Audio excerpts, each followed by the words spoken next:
friends, and welcome back to Nourish with Regina podcast, where we talk about transforming your plate to transform your life. If you haven't met me before, I'm Regina. I'm a certified nutrition coach, mama of four, a wife, and someone who lives every day with chronic inflammation. So, on today's episode, to me, it's a really important one and a natural continuation from last week's episode about gut health because once we understand the gut, the next question becomes, why does my body still feel inflamed? Today we're talking about anti-inflammatory eating, not as a trend, not as a rigid plan, and definitely not as a form of restriction, but as a way to calm the body from the inside out. And those changes or additions or substitutions, as we'll talk about later, really will help us feel better and manage our health better. So this episode is not about blame, but if you deal with joint pain, digestive discomfort, fatigue, or stubborn weight that just won't budge, I want you to hear this episode for sure. So let's take a breath, settle in. This conversation is meant to feel supportive and not overwhelming. So before we go any further, I want to slow this down for just a minute because the word inflammation gets thrown around a lot. And many people don't actually know what it feels like in their everyday lives. So inflammation isn't always dramatic. It doesn't always show up as something obvious or alarming. Very often it shows up quietly and we end up normalizing it.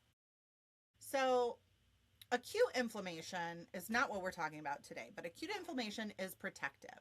So it's what happens when you cut your finger or are fighting off a virus or heal from an injury. You might notice redness, swelling, warmth, soreness, and then it takes care of itself. That's your immune system doing its job. And there's nothing wrong with that. Totally normal, great function of the body. But chronic low-grade inflammation is very different. This is the inflammation that affects our everyday lives. It stays turned on, sometimes for years, and it quietly affects how our bodies function and feel. And here's the thing that most people don't realize. They don't realize they're inflamed because the symptoms are often subtle and normalized. So what chronic inflammation feels like, or could feel like, because every body is different, joint pain and stiffness, especially in the morning, or if you sit for a long time and you get up and you notice your knees ache or your hips and your maybe your wrists, you sit at a desk all day, feel achy all the time. And you know you haven't injured them, but they just hurt. Digestive issues like bloating, constipation, diarrhea, or feeling just uncomfortable after meals, even when you're eating healthy foods. Like you just don't feel good after you eat. Fatigue that doesn't improve with rest. You're sleeping, but you still wake up tired. You are needing that afternoon nap, and it never helps you feel refreshed. Weight that won't budge. You know, you're eating carefully, you're going to the gym, you're working out, you're walking, you're counting calories. Not that I recommend that, but a lot of people do. And you cannot lose weight for the life of you. And then brain fog, difficulty concentrating or feeling just mentally slow. Many, especially women, but people in their midlife era, will chalk these symptoms up to just aging or stress or being too busy. But often these are signs that inflammation is quietly driving the bus. And so we need to pay attention to these. When we understand why inflammation matters, and we don't do it to create fear, but clarity. Because when we understand why it matters, we can do something about it. This is why understanding inflammation is so important. So research published in the Journal of Clinical Endocrinology and Metabolism shows that chronic inflammation is closely linked to insulin resistance, autoimmune diseases, and difficulty losing weight, even when the calorie intake is controlled or limited. So we're going to get into these. I want to start with my own story because this topic's really important to me and personal. So, pardon me. My oldest child was born in the year 2000. After I had her, I struggled significantly to lose the baby weight.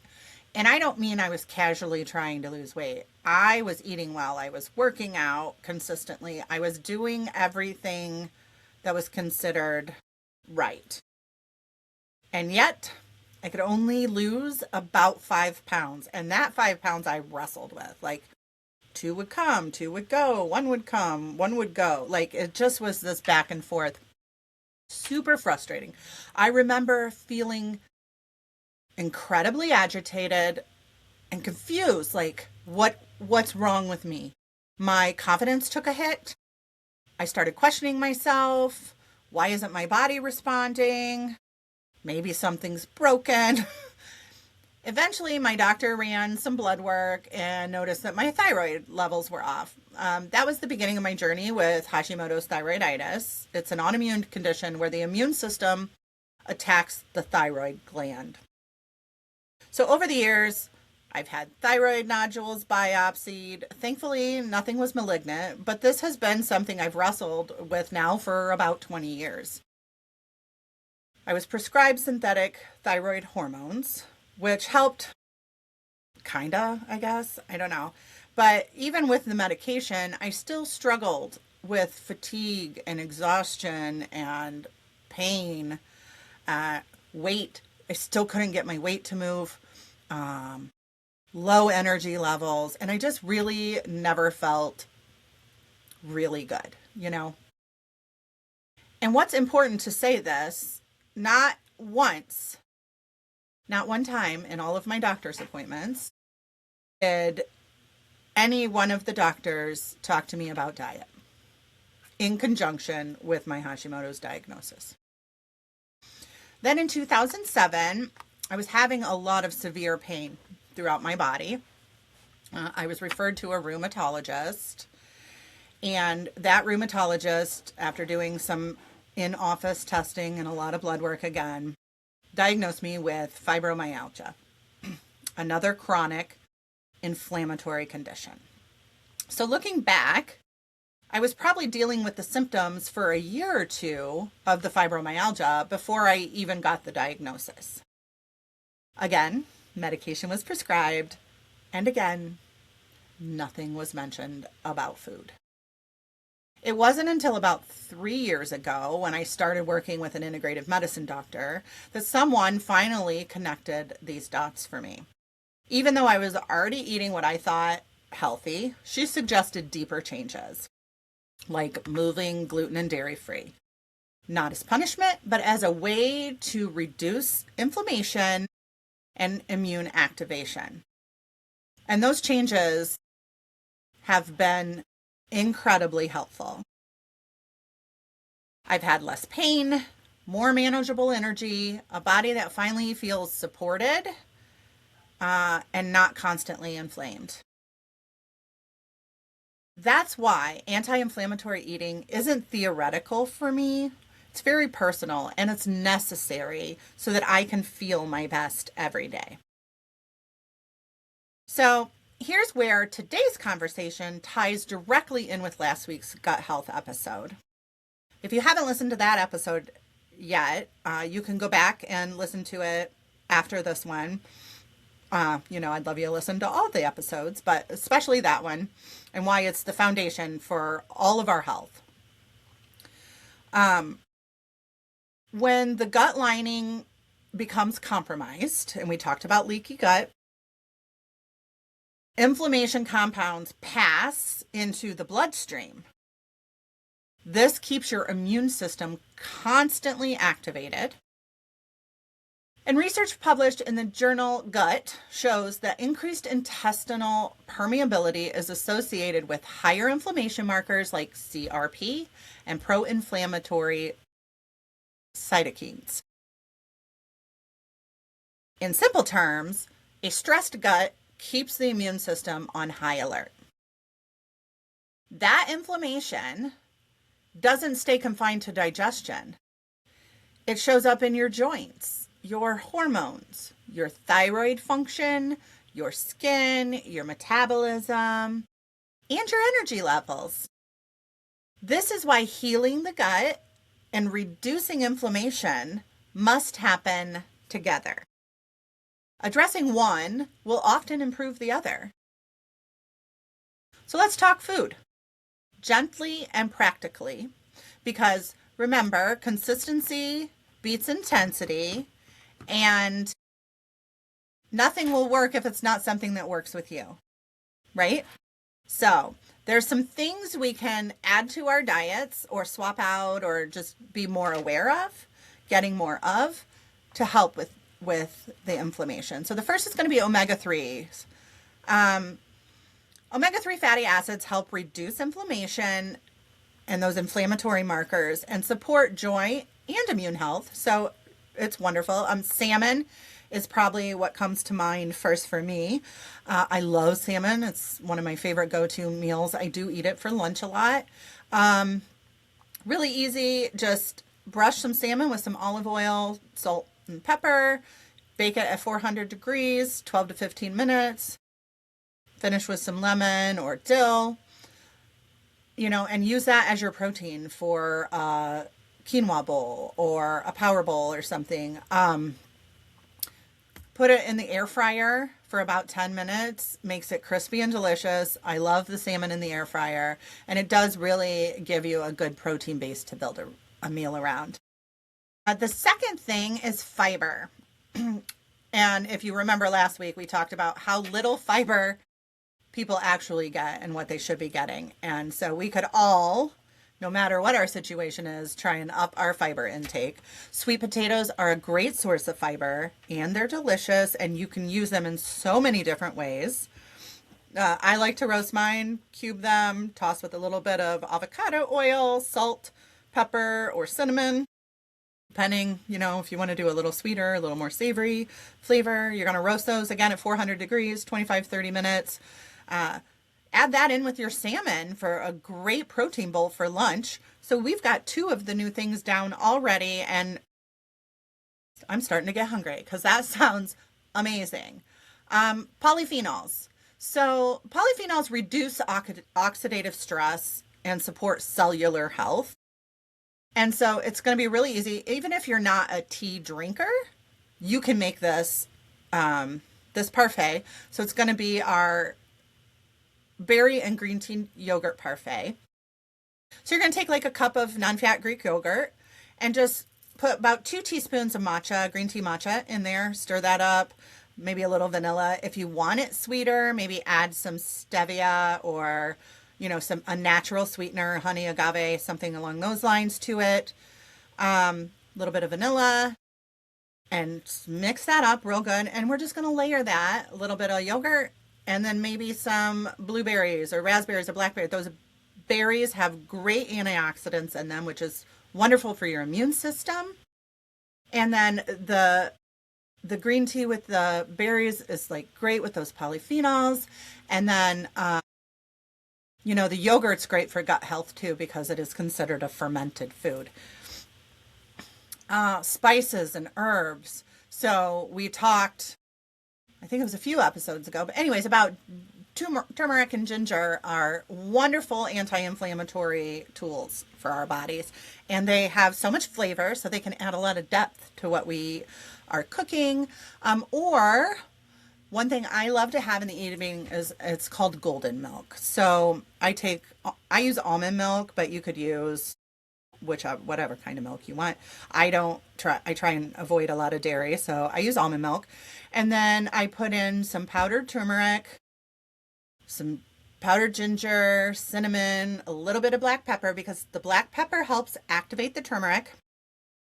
A little bit of sweetener if I want. Heat that. I drink it warm. One, it's great relaxation to the body for getting ready for bed. Like, just make it part of your bedtime routine. And two, it's great for inflammation and really calming the inflammation down as we get ready to go to sleep and heal while we sleep at night. So inflammation doesn't always feel dramatic. Remember, it often feels like stiffness or sensitive digestion. You say, oh, this food doesn't like me, that food doesn't like me, or I can't eat, too much at once, or whatever. Weight that's resistant, mental fog, or constant low-grade fatigue. These symptoms are often normalized as we age, and they are not normal. Getting older doesn't mean you're tired forever every day. It doesn't mean that you have to have achy joints all the time. It doesn't mean that, well, I just can't think like I used to. Like, those are all markers that we need to pay attention to. Because getting older can be fun and exciting. And, I'm not as young as I used to be, but I still feel like I have a lot of viable years left in me. And I really want to treat my body in a way that it's going to support me through those things. So anti-inflammatory eating isn't about cutting everything out. I'm not going to say, don't eat this, don't eat this, don't eat this, don't eat this. If you're having severe chronic inflammation, I can work with you in a coaching session and we can kind of try and identify what foods may be causing that for you. But for most of us, it's about patterns. It's about asking, does this calm my body or does it stress it out? When your inflammation comes down, you're going to notice improved digestion. You're going to notice reduced joint pain, better energy, easier weight regulation. Not because you're eating less, but because your body could finally function without all the inflammation around. So, how do we start without feeling overwhelmed? Because I want everybody to be able to pick one or two things on this list and try and put them in place this week. And then if those are going really well and you notice a difference, maybe either up the frequency of them or add in another thing, right? So it's gradual. All of this is a gradual process. We're not going to find quick fixes. We're not going to have some miracle revelation that's going to work overnight. It's not how it's happening. Our bodies did not get this way overnight. We're not going to correct it overnight either. So just keep that in mind. Give yourself some grace when you're doing this. So we're going to start small. How about add omega-3s a few times a week? Like I said, make a delicious salmon bowl for lunch 2 days a week. Or if you don't like salmon, find something else high in omega-3 fatty acids. Start adding some of those herbs into our dinner prep. Ginger, you can grate that, get it real fine. It'll add a nice flavor. If you're doing a stir fry or something like that, add some ginger in it. Garlic, I love garlic. It can go in everything as far as I'm concerned. That turmeric, try having the golden milk 2 or 3 nights this week. You can even prep the powders in little containers beforehand. So all you're doing is heating up the milk and dumping it in. If you have a milk frother, that mixes it up beautifully. If nothing else, I think it tastes great, and just the warmness will calm your body too. But I promise there's going to be other benefits that you'll probably notice too after if it becomes a routine for you.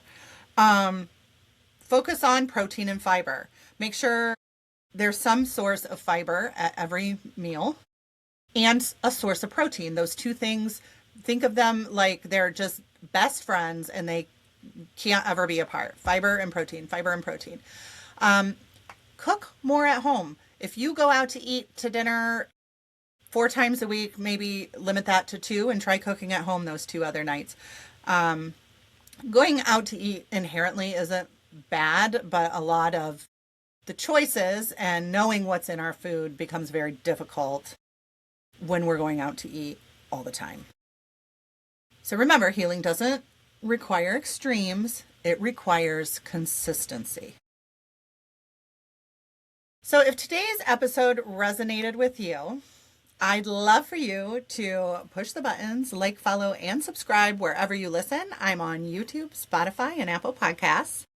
You can also visit my website, www.nourishwithregina.com. You can explore coaching options I have there. There's some free downloads there that might be very useful to you. And see how I support clients navigating inflammation, gut health, and chronic conditions. So I want to thank you for being here. Be sure to tune in every Tuesday. We post new episodes every Tuesday at 11, and we have a lot of great topics in store for this coming year. So just love yourself, care for your body with compassion, and I will see you next week. Bye.